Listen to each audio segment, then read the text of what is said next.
So hello everyone. आज मैं बात कर रहा हूँ एक ऐसे टॉपिक के बारे में जो सबको परेशान कर देता है। वो है इन्वेस्टमेंट्स और उसे ट्रैक कैसे करना है। ठीक है। तो अभी मैं भी इन्वेस्टमेंट इतना कर चुका हूँ इतने सारे जगह पे, तो मुझे याद रखना खुद ही मुश्किल हो चुका है। तो उसके लिए मैंने क्या कर लिया था, तो मैंने एक एप्लीकेशन यूज़ कर रहा हूँ, वो है वैल्यू रिसर्च। तो वैल्यू रिसर्च का एक बेनिफिट क्या है, आप बहुत सारे इन्वेस्टमेंट्स को यहाँ पे ट्रैक कर सकते हो। जैसे अभी आपने रिसेंटली देखा होगा, IND मनी बोल के बहुत सारे लोगों ने एडवर्टाइज तो बहुत किया उसके बारे में। तो उसमें बहुत सारे ड्रॉबैक्स थे। तो जो ड्रॉबैक्स थे वो यहाँ पे नहीं है, और उसका जो बहुत सारे एडवांटेजेस यहाँ पे जो दिख रहे हैं वो वहाँ पे है ही नहीं। तो आपको मैं यहाँ पे दिखाऊंगा, आप देखो, आपको अगर अच्छा लगे आप डेफिनेटली इसे यूज़ कर सकते हो। अगर आपको अच्छा नहीं लगता है, आपको IND मनी अच्छा लग रहा है या कोई दूसरा एप्लीकेशन आपको अच्छा लग रहा है, वहाँ पे करो। एटलीस्ट आपको एक जगह पे आपको ट्रैक करना चाहिए आपको। तो ये मेरा एडवाइस है। ठीक है, एक मिनट चेक कर लेते हैं। हाँ चलो, चल रहा है सब कुछ। तो अभी मैं क्या करूँगा, मैं वैल्यू रिसर्च ओपन कर रहा हूँ। ठीक है, वेबसाइट को। तो आप चेक कर सकते हैं यहाँ पे वैल्यू रिसर्च ऑनलाइन। थोड़ा सा मेरा इंटरनेट स्लो है, वापस इसे ऑन करते हैं। ओके। हाँ, तो इसमें क्या कर सकते हैं, जैसे आप यहाँ पे ऑनलाइन हो जाते हो, आप अपने गूगल अकाउंट से यहाँ पे लॉगिन कर सकते हो, ताकि आप अगली बार जब गूगल अकाउंट यहाँ पे उसे ऐड करोगे, मीन्स लॉगिन करोगे, तो आपका जो प्रीवियसली जो भी आपने ऐड किया होगा डेटा, वो उसके अकाउंट के नीचे आ जाएगा। जैसे यूट्यूब अभी लिंक्ड हो चुका है गूगल से, तो ये भी एक तरह से एक लॉगिन आईडी हो जाएगा यहाँ पे। तो यहाँ पे जो जी दिख रहा है टॉप में, उसे क्लिक करो। ठीक है, अभी आप क्लिक कर सकते हो यहाँ पे साइन अप विद गूगल। तो अभी मैं यहाँ पे नहीं दिखाऊंगा क्योंकि मेरा अकाउंट ऑटोमेटिकली ओपन हो जाएगा। तो मैं क्या करूँगा, आपको एक डमी अकाउंट मैंने क्रिएट करके रखा है, तो वो डमी अकाउंट्स को मैं आपको शो करूँगा। आप वो दिखता कैसे है और उसका फीचर्स कैसे दिखते हैं। ठीक है। तो इसमें मैंने क्या कर दिया, एक तो मैंने म्यूचुअल फंड्स ऐड किया, एक तो मैंने दो तीन स्टॉक ऐड कर दिया। सो सिर्फ आपको दिखाने के लिए, ताकि आप उसे थोड़ा एक्सप्लोर करो, यूज़ करो। तो चलिए देखते एक एक करके। तो जैसे इससे पहले हम थोड़ा ऊपर जाके ये देख लेते हैं कि इसमें क्या क्या ऐड कर सकते हैं हम। ठीक है। और इसमें आप देख सकते हो ऐड और मॉडिफाई, जो ये दिख रहा है उसे क्लिक करो। उसके बाद क्लिक करो ऐड इन्वेस्टमेंट्स। ठीक है। तो ये पूरा का पूरा ब्लॉग आ गया भाई। इसमें क्या क्या ऐड कर सकते हैं हम, एक तो म्यूचुअल फंड ऐड कर सकते हैं, एक तो कैम्स का जो स्टेटमेंट आता है उसे आप पूरे के पूरे अपलोड कर सकते हो। ताकि एक पूरा अपलोड हो गया तो क्या होता है, ऑटोमेटिकली आपका जो भी ट्रांजेक्शन है वो ऑटोमेटिकली यहाँ पे आ जाएगा। आपको मैनुअली कोई एंट्री करने की कोई ज़रूरत नहीं पड़ेगी। उसके बाद कोई भी म्यूचुअल फंड आपने ऐड किया तो उसका एक SIP आप कभी भी क्रिएट करते हो हर महीने के लिए, तो आप उसे भी यहाँ पे क्रिएट कर सकते हो। मैं एक डेमो भी दे दूँगा वो कैसे करना है। ठीक है। उसके बाद आपको अगर कोई म्यूचुअल फंड स्टेटमेंट से कंपनी से, मीन्स ICA HDFC उससे कोई अगर स्टेटमेंट्स आते हैं, तो वो भी अपलोड कहाँ पे कर सकते हो। ठीक है। या तो आप मैनुअली भी ऐड कर सकते हो। और उसके बाद है स्टॉक्स, ये मैनुअल ऑप्शन है स्टॉक्स ऐड करने का। उसके बाद और एक ऑप्शन आता है upload stock. I think I don't go with the upload stock because it's once again it's a manual entry only, so I think avoid it. So you can just go with the stocks manually. Then you can go with the fixed income. Here fixed income में क्या क्या आ सकते हैं, fixed income में आएगा एक FD आएगा, एक NCDs आएगा, मीन्स नॉन कन्वर्टेबल डिबेंचर्स, और any other instruments which are of fixed in nature, और fixed in interest returns. Okay, so वो यहाँ पे ऐड कर लो। ठीक है। उसके बाद आता है NPS। NPS एक ऐसा एक इंस्ट्रूमेंट है, ये बहुत ही अच्छा है रिटायरमेंट के लिए। अगर आपने अभी तक नहीं किया है, एक बार उनके बारे में वीडियोस थोड़ा सर्च करो, उनका रिटर्न्स वगैरह चेक करो, उनका परफॉर्मेंस कैसे हो रहा है वो भी चेक करो। उसके बाद एक बार सोच के देखो, उसका पूरा का पूरा चेक करो, प्रोज कॉन्स जो भी है उसे चेक करो। उसके बाद आपको अच्छा लगे तब जाके इन्वेस्ट करो, नहीं तो नहीं, छोड़ दो, कोई बात नहीं। कैसे भी अगर आप सैलरीड एम्प्लॉयज़ हो, उस आपके पास तो क्या होता है, प्रोविडेंट फंड होता है। मगर प्रोविडेंट फंड का क्या प्रॉब्लम क्या है, वो सिर्फ एक फिक्स्ड इनकम है। ठीक है। तो उसका जो इंटरेस्ट है वो बहुत ही कम रहता है when compare to NPS। So NPS current I am using from last 3 years। Okay, so at present I am getting around 14-15% as a total yearly returns, that is XIRR return. Okay, not a total returns, yearly return I am getting 15% up to so I can say that 11 to 15 you can keep a range. उसके बाद हम यहाँ पे PPF को भी upload कर सकते हैं। ठीक है। अगर आप PPF को आप इंस्टॉलमेंट में भरते हैं, समझ लो हर महीने मैं 12 बार भरता हूँ, तो उसे क्या कर सकते हैं, पीपीएफ इंस्टॉलमेंट क्लिक करके उसे आप ऐड कर सकते हो। जैसे 5th of October to next 5th of October I am just installing 5,000 rupees per month as a PPF installment, or else if you want once, then you can just select the PPF and then you can install it, invest it. Okay तो जैसे वहाँ से add किया तो यहाँ पे जैसे आते देखो, यहाँ पे ये मैंने ऐड करके रखा है। तो अभी मैं एक म्यूचुअल फंड कोई भी ऐड करके दिखाऊंगा। तो अगर नया म्यूचुअल फंड है तो कैसे करना है, ठीक है। ये क्लिक करो ऐड म्यूचुअल फंड। तो अभी हम कौन सा करेंगे, मैं एक इंडेक्स फंड ले लेता हूँ, ठीक है। तो जैसे कि आजकल इंडेक्स फंड बहुत ही चलते हैं, HDFC सेंसेक्स, ठीक है। HDFC इंडेक्स सेंसेक्स आ गया यहाँ पे। उसके बाद यहाँ पे आता है डायरेक्ट क्लिक करो ग्रोथ। जैसे मेरा ग्रोथ है, मैंने ग्रोथ ले लिया। फोलियो नंबर की कोई ज़रूरत नहीं पड़ती है, ठीक है। आप डेट थोड़ा जिस डेट पे भी आपने इन्वेस्टमेंट किया होगा उसको आप यहाँ पे क्लिक करो। उसके बाद यहाँ पे अमाउंट ऐड करो। जैसे मैंने 5,000 रुपीज़ ऐड किया, समझ लीजिए। उसके बाद उसका प्राइस ऑटोमेटिकली आ जाएगा, ठीक है। उसे कोई ऐड करने की कोई ज़रूरत नहीं है, वो ऑटोमेटिकली पुल कर देता है। उसके बाद यहाँ पे ऐड करो इन्वेस्टमेंट। देखो अभी दिख रहा है HDFC इंडेक्स फंड, ठीक है। कौन सा महीने में आया इन्वेस्टमेंट हुआ है, कौन सा अमाउंट है, कितना यूनिट्स है, कितना प्राइस था, सब कुछ आ गया। अभी टोटल बैलेंस यूनिट्स एक बहुत ही सिस्टमेटिकली आता है यहाँ पे, ठीक है। उसके बाद आप यहाँ पे अपना पोर्टफोलियो चेक करोगे तो आपका जो भी पोर्टफोलियो से म्यूचुअल फंड से यहाँ पे दिख रहे हैं, ठीक है। एक्सिस है, एक्सिस मिड कैप है, HDFC है, पराग पारक है। तो मैंने ऐसे सैम्पल्स के लिए ऐड किया यहाँ पे, ठीक है। समझ लो आपको अभी इंडेक्स फंड में एक SIP क्रिएट करना है, ठीक है। तो अभी मैं क्या करूँगा, ऐड ट्रांजेक्शन क्लिक करूँगा। तो समझ लो अगर बाय क्लिक करोगे वो वन टाइम इन्वेस्टमेंट हो जाएगा, ठीक है। अगर SIP क्लिक करोगे तो SIP है। उसके बाद सेल का तब ऐड करना है अगर किसी दिन आपने ये म्यूचुअल फंड से कुछ अमाउंट रिडीम कर लिया तो उस दिन आप जाके यहाँ पे मैनुअली ऐड कर दो, ताकि ये सिस्टम उसे याद रखेगा और ऑटोमेटिकली उस अमाउंट को डिडक्ट करके आपको पोर्टफोलियो एडजस्ट करके दिखाएगा, ठीक है। उसके बाद आप यहाँ पे SW पे ऐड कर सकते हो, ST पे ऐड कर सकते हो, स्विच ऐड कर सकते हो।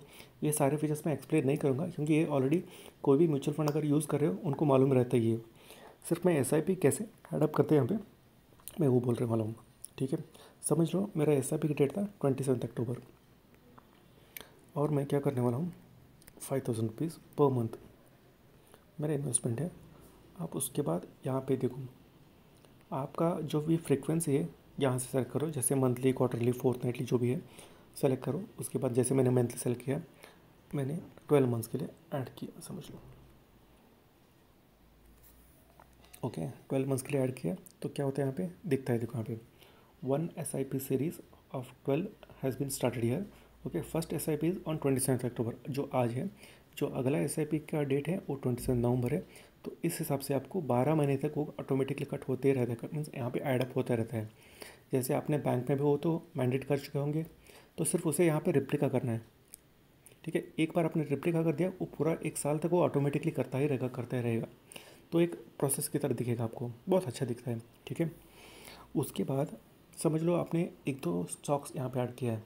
स्टॉक्स ऐड करने का 2-3 और बेनिफिट में ऑटोमेटिकली मिल जाते हैं यहाँ पे। जैसे एक स्टॉक आपने ऐड कर दिया, उसका कोई भी कॉर्पोरेट एक्शन है वो भी यहाँ पे आपको रिफ्लेक्ट हो जाते हैं। जैसे मैंने आप इसका भी सेम प्रोसीजर है। जैसे आपने कोई अगर स्टॉक ऐड किया, यहाँ पे क्लिक करोगे, यहाँ पे देखो स्टॉक है। उसके बाद कौन सा ऐड करोगे, समझ लो मैंने विप्रो लिया था, विप्रो, ठीक है। विप्रो का मैंने क्या किया, डीमैट अकाउंट छोड़ दो, मैंने समझ लेता हूँ मैं कल के अकाउंट से एक 50 शेयर लिया था मैंने। अगर आपको ब्रोकरेज वगैरह याद है तो वो ऐड करो, नहीं तो छोड़ दो। और आपका परचेज प्राइस जो भी है वो ऐड अप कर लो यहाँ पे। अगर ये ऑटोमेटिकली वो कुछ पुल अप कर रहे हैं तो आप जो भी है वो आपको जो भी याद रहता है उसे ऐड अप कर लो, ठीक है। मैंने यहाँ पे ऐड कर दिया, ठीक है। तो यहाँ पे वो पूरा दिख रहा है मुझे अभी। तो मैंने क्या कर दिया, क्लोज़ कर दिया, ठीक है। अभी जो मेरा है मेरा दिख रहा है यहाँ पे, देखो। अभी हम क्या करेंगे, इसे जैसे हम यहाँ पे थोड़ा सा बस स्क्रॉल करते हैं, ठीक है। ये डेमो अकाउंट है ऑलरेडी, जस्ट अ मिनट, थोड़ा सा हैंग हुआ है क्योंकि थोड़ा डेमो अकाउंट है ना, थोड़ा बहुत आगे पीछे तो होता ही रहता है। क्योंकि मेरा तो पूरा अकाउंट है, मेरा कोई प्रॉब्लम नहीं होता इसमें।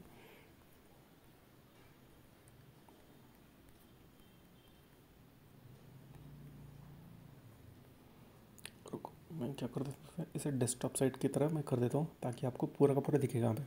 देखो अगर आपको ऐसे प्रॉब्लम आ रहा है ग्लिचेस, तो आप जैसे क्लिक करो यहाँ पे, इसे डेस्कटॉप साइट कर दो तो ऑटोमेटिकली पूरा का पूरा सारे फीचर्स यहाँ पे आ जाएंगे। ठीक है, नहीं तो आप मोबाइल साइट में भी यूज़ कर सकते हो। देखो यहाँ पे विप्रो दिख रहा है, टाटा दिख रहा है, इन्फोसिस दिख रहा है। तो समझ लो ये जो भी अमाउंट था मैंने यहाँ पे दिख रहा है। अभी समझ लो मैंने टाटा का 1 साल पहले शेयर लिया था, तो वो शेयर के बाद में बहुत सारे बार डिविडेंड भी आया होगा, कुछ बोनस भी आए होंगे, या कुछ भी कॉर्पोरेट एक्शन है वो आता होगा। तो उसे हम क्या करेंगे देखने के लिए, व्यू एडिट डिटेल्स। ठीक है, तो आप यहाँ पे देख सकते हो 10 सितंबर 2020 पे मैंने टाटा के टीसीएस के 10 शेयर्स परचेज़ किए थे। ठीक है, उसके बाद कितनी बार डिविडेंड आया था वो ऑटोमेटिकली मुझे यहाँ पे दिख रहा है। जो भी मेरा अकाउंट में बैंक में ऐड हो चुका है, ठीक है, वो अमाउंट यहाँ पे ऐड होता रहता है। यहाँ पे मुझे देखो यहाँ पे अमाउंट भी दिखता है टोटली। तो इससे आपको ये मालूम हो जाएगा कि कितना अमाउंट मुझे बैंक अकाउंट में मिल रहा है आजकल। तो उसे आप जाके कोई पेपर पेन और पेपर पकड़ के कोई ट्रैक करने की कोई ज़रूरत नहीं, ताकि सारा एक जो इन्वेस्टमेंट है वो एक जगह पे मिल जाएगा आपको। उसके बाद अब देखो ये सारे बेनिफिट हो गए इसमें। उसके बाद कौन सा आता है, हाँ डैशबोर्ड। इसके बाद हम जाते हैं डैशबोर्ड में। तो डैशबोर्ड में क्या बेनिफिट बोलता हूँ, ठीक है, ये ओवरव्यू में चेक करो यहाँ पे। तो ओवरव्यू में क्या बोलेगा आपको, आपके पास कितना इक्विटी है, कितना डेब्ट है, वो आपको क्लियरली यहाँ पे बोलेगा। तो इसमें तो मुझे दिख रहा है कि 99.9 ऑलमोस्ट 6% तो इक्विटी है, बाकी सारे डेब्ट है वो बहुत ही माइनर है, 0.3% है। ठीक है, जैसे आप अपना पोर्टफोलियो मैनेज करोगे वो भी यहाँ पे आपको दिख जाएगा। आप एग्रेसिव हो या कंजर्वेटिव हो वो भी आपको मालूम हो जाएगा। जैसे आपका इक्विटी स्टेक बहुत ही कम है तो आप कंजर्वेटिव हो, नहीं तो बहुत ही ज़्यादा है तो बहुत ही एग्रेसिव हो। ठीक है, हाँ वो उतना मैं डिटेल में नहीं जाऊँगा क्योंकि मैं थोड़ी ना कोई एनालिस्ट हूँ। मैं आपको सिर्फ यूसेज के बारे में दिखा रहा हूँ अभी आपको। तो उसके बाद आता है नेक्स्ट कॉलम में परफॉर्मेंस। इसमें दो आते हैं, एक तो टोटल रिटर्न आता है वो होता है XIRR, वो है 18.8%। ठीक है, तो दूसरा आता है इन्फ्लेशन एडजस्टेड रिटर्न। इसमें क्या आता है, जो इन्फ्लेशन है ना उसे हम काट लेते हैं इससे से टोटल रिटर्न से। समझ लेते हैं कि 5% तो मेरा इन्फ्लेशन ही है। ठीक है, तो उसे मैं कंसिडर नहीं करूँगा, तो मेरा एक्चुअल इन्फ्लेशन एडजस्टेड रिटर्न है वो 14% में समझ लूँगा, ताकि जो ऊपर वाला था ना वो ऑटोमेटिकली ईयर ऑन ईयर वो डिप्रिशिएशन में आ जाएगा। तो उस हिसाब से हम उसे छोड़ देंगे और सिर्फ इन्फ्लेशन एडजस्ट रिटर्न में पकड़ेंगे। नहीं तो आपको अगर उतना कॉम्पिटिशन नहीं करना है, ठीक है, जितना मेरा टोटल रिटर्न है वो मेरा रिटर्न है समझ लो, छोड़ दो बाकी सब कुछ। उसके बाद ये एनालिसिस की कोई ज़रूरत नहीं ज़्यादा। अगर आपको ज़्यादा डिगन करना है तो उसे क्लिक करके आप चेक कर सकते हो। उसके बाद आपको टैक्सेशन के बारे में बहुत अच्छा बोलता है, क्योंकि आप हर महीने में जो भी इन्वेस्टमेंट्स यहाँ पे कर रहे हो उसके बेसिस पे, और कभी कभी रिडीम्शन करते हो, इन्वेस्टमेंट्स करते हो, तो दोनों को मिला के ये क्या बोलेगा आपको कि आपका कितना टैक्स बन रहा है इस साल के लिए। तो आप यहाँ पे मुझे देख सकते हो एस्टिमेटेड टैक्सेस 0 फॉर 2020-21। अगर समझ लो मैं इस साल कुछ रिडम्शन किया था तो उसके बेसिस पे ये टैक्स ऑटोमेटिकली कैलकुलेट करके मुझे वापस यहाँ पे बोलेगा। उसके बाद है यहाँ पे और कौन सा, हाँ ये बोलेगा मुझे ट्रांजैक्शंस। मैंने एक साल में एक फाइनेंशियल ईयर में कितना इन्वेस्टमेंट किया था, जैसे 2020 में कितना किया था, फाइनेंशियल 21 में, 22 में। तो ये सारा मुझे देखो यहाँ पे दिखता रहता है, तो इससे मुझे एक एटलीस्ट आइडिया रहेगा मैं पूरा साल में कितना बचा पाता हूँ या पूरा मेरा खर्चा ही हो रहा है, तो वो भी एक आइडिया आ जाएगा ना आपको। तो बहुत सारा फीचर्स है यहाँ पे। और उसके बाद आता है अलर्ट्स। अलर्ट्स तो बहुत ही अच्छा है यहाँ पे, क्योंकि आपका जो भी कॉर्पोरेट एक्शन होता है वो एक स्टॉक्स के बारे में हो, एक म्यूचुअल फंड के बारे में हो, वो सब कुछ यहाँ पे आपको दिख जाएगा। जैसे देखो रेटिंग चेंज किसका आता है, मेनली म्यूचुअल फंड्स का आता है। जैसे अब 3 स्टार से 4 स्टार हो गया, 4 स्टार से 3 स्टार हो गया, जो भी है यहाँ पे आ जाएगा। ठीक है, उसके बाद मर्जर डी मर्जर आ जाएगा स्टॉक्स का। और म्यूचुअल फंड्स का SIP, STP, ये सब कुछ यहाँ पे दिख जाएगा आपको। अगर आपका कोई डिविडेंड है या तो म्यूचुअल फंड से या तो स्टॉक से, वो भी यहाँ पे दिख जाएगा। बोनस यहाँ पे आ जाएगा, स्प्लिट्स आता है या वो भी यहाँ पे आ जाएगा। तो एक तरह से एक पूरा का पूरा कॉर्पोरेट जो एक्शन होता है वो यहाँ पे दिखता है आपको। ठीक है, तो उसके बाद हम जाते हैं एक बहुत ही इंटरेस्टिंग एनालिसिस के बारे में। चलो हम क्लिक करते हैं एनालिसिस के बारे में। इसमें आपको क्या मिलता है वो मैं आपको दिखाता हूँ। ये बहुत अच्छा है, बहुत ही कम वेबसाइट्स ऐसे दिखा सकते हैं। ठीक है, एक मिनट, तो मैं डेस्कटॉप सेट से बाहर आ जाता हूँ ताकि दिखाने में ईजी हो जाएगा एनालिसिस। ठीक है, तो अभी आप देख सकते हो एक मैप का फ़ोटो आ रहा है। इसमें क्या दिखा रहा है, मेरे इंडिया में इन्वेस्टमेंट कितना है और इंडिया से बाहर कितना इन्वेस्टमेंट है। जैसे अगर मैंने नॉर्थ यूनाइटेड स्टेट्स में मैंने क्लिक किया, अभी क्या दिख रहा है यहाँ पे 0.19% मुझे मेरा यूनाइटेड स्टेट में इन्वेस्टमेंट है। क्यों? क्योंकि मैं ऑलरेडी पराग पार्क में इन्वेस्टमेंट कर चुका हूँ, क्योंकि उसका एक 20 से 25% से ज़्यादा other than India they will invest. Okay, so in that way they will give a global portfolio for us. So a small amount you keep on investing there, and I think at least 5 to 6% you will get a global exposure also. And remaining, if you can click here India, you will see that 99.71% is in India. Okay, so in this way you can see this. I think no other websites will provide this diagrams. Okay, उसके बाद हम आते हैं एक important वाला, ये वाला। जब आप स्टॉक्स में भी इन्वेस्टमेंट करते हो और म्यूचुअल फंड में करते हो, एनपीएस में करते हो, सब जगह पे कर रहे हो, समझ लो बहुत सारे इक्विटी क्लस्टर्स है आपके पास। तो आपको क्या होता है, कभी कभी एक स्टॉक के ऊपर बहुत सारे इन्वेस्टमेंट ऑटोमेटिकली हो जाता है। आपने स्टॉक्स में भी इन्फोसिस लिया होगा, आपका डायरेक्ट आपका म्यूचुअल फंड भी वहीं पे ज़्यादा इन्वेस्टमेंट कर रहा है, आपका एनपीएस भी वहीं पे इन्वेस्टमेंट हो रहा है। तो आपको कैसे वो मालूम होगा, वो आप यहाँ पे देख सकते हो। ठीक है, वो ऑटोमेटिकली यहाँ पे सेग्रीगेट कर लेगा। जैसे एक इन्फोसिस है, यहाँ पे जो दिख रहा है 1.71 लाख, ये इंक्लूडिंग डायरेक्ट और इनडायरेक्ट, जैसे मैं दिखाता हूँ यहाँ पे। हाँ, percentage of direct holding is 71, this one. हाँ, percentage of that holding is 1,70,000 rupees. Okay, it's not percentage, it is amount 1,70,000 rupees. उसके बाद आता है मेरा इनडायरेक्ट इन्वेस्टमेंट्स, वो है 942 rupees. So total in together is 1,71,000 rupees 332 rupees. Okay, so in this way ये क्या होता है, पूरा एक एक स्टॉक के बारे में भी बोलता है कि डायरेक्ट कितना है, इनडायरेक्ट कितना है, और टोटल पोर्टफोलियो आपको कितना आता है। ठीक है, तो इस हिसाब से आप देख सकते हो आपका जो भी टॉप 10 स्टॉक्स हैं, जैसे पूरा पूरा पोर्टफोलियो का, उसमें से कौन कौन से स्टॉक्स में कितना इन्वेस्टमेंट है। आप अगर समझ लो आपको कल इन्फोसिस का स्टॉक अगर 10% गिर गया समझ लो, तो आप समझ लीजिए आपका पोर्टफोलियो के ऊपर उसका बहुत बुरा इम्पैक्ट होगा। ठीक है, अगर समझ लो इसमें से मैं अभी बोल सकता हूँ ICICI बैंक है, जो है पूरा आपका स्टेक में 0.22% है। जैसे 1100 का 1100 का कुछ समझ लो, अगर आप 10% पे वो गिर गया ICICI बैंक का, उसमें से आपको कोई इम्पैक्ट ही नहीं होगा। क्यों? उसका स्टेक आपके पोर्टफोलियो में बहुत ही कम है। तो इससे भी आप एक अजम्पशन ले सकते हो मार्केट कैसे भी मूव कर रहा है, आपका पोर्टफोलियो कैसे मूव करेगा, थोड़ा बहुत तो आइडिया आ जाएगा आपको। ठीक है, तो देख सकते हो ये वाला है, और उसके नीचे जो दिख रहा है यहाँ पे, ये वाला है आपके पूरा म्यूचुअल फंड पोर्टफोलियो में कितने सारे स्टॉक्स ऑलरेडी इन्वेस्टेड हैं। तो इसमें दिखाता है 118, that is 118 stocks are total involve. Okay, so from top to bottom they will include everything. उसके बाद आता है फिक्स्ड इनकम इन्वेस्टमेंट्स के बारे में। तो अगर आपने कोई डेप्ट म्यूचुअल फंड लिया है, लिक्विड म्यूचुअल फंड लिया है, उसका भी आपको यहाँ पे दिखता है। देखो यहाँ पे जितना अमाउंट है कहाँ कहाँ पे दिखा है, जैसे एक्सिस में, कोई अदर्स में भी होता है, तो बहुत सारी जगह पे वो इन्वेस्टमेंट होता है, तो वो यहाँ पे दिखता है। जैसे मेरे पोर्टफोलियो में अभी जो यहाँ पे दिखा रहा है, उसमें कोई भी ज़्यादातर मैंने लिक्विड फंड को ऐड नहीं किया है। जैसे मैंने ऐड कर दिया तो यहाँ पे भी आ जाएगा ज़्यादा डिटेल्स। तो मे बी आप यहाँ पे ऐड करो पूरा को पूरा पोर्टफोलियो को, उसके बाद आप देखो आपको एक आइडिया आ जाएगा क्या हो रहा है क्या नहीं हो रहा है। ठीक है, और उसके बाद जो मेन पेज है उसमें आपको दिखता है कि आपका टोटल पोर्टफोलियो कितना अमाउंट से ग्रो हो रहा है, या दिन में भी देख सकते हो, या तो टोटल पोर्टफोलियो कितना आज तक कितना ग्रो हुआ है। जैसे इस पोर्टफोलियो ऑलमोस्ट 18.8% से ग्रो हुआ है, वो भी हर साल। तो एक अच्छा आपको मीनिंग मिल रहा है यहाँ पे। जैसे आप FD में कर रहे हो, समझ लो FD में करते हो तो आपको मालूम रहता है कि 6%, 7%, 8%। अभी आपको यहाँ पे दिखता है कि 18.8%। I think then you will understand, okay this is more beneficial. अगर समझ लो कल ये दिख रहा है कि आपको सिर्फ 4% यहाँ पे ग्रो हो रहा है, और आपका FD तो 10%, 7 या 8% आ रहा है, तो उस हिसाब से आप क्या कर सकते हो, आपको सोचना है कि okay my FDs are much better than this stocks, so I think it's not good for me. So जो भी है आप डिसीजन लेने में ये एक बहुत ही फैक्टर होता है। तो आप इसे एक बार रिव्यू करो, यूज़ करो, थोड़ा एटलीस्ट 2-3 तो सैम्पल्स ऐड करके एक बार चेक करो। अगर आपको अच्छा लगा तो यूज़ करो, नहीं तो छोड़ दो, है ना। एटलीस्ट एक बार यूज़ करने में कोई प्रॉब्लम नहीं है। तो ठीक है, तो okay, thanks for watching and subscribing.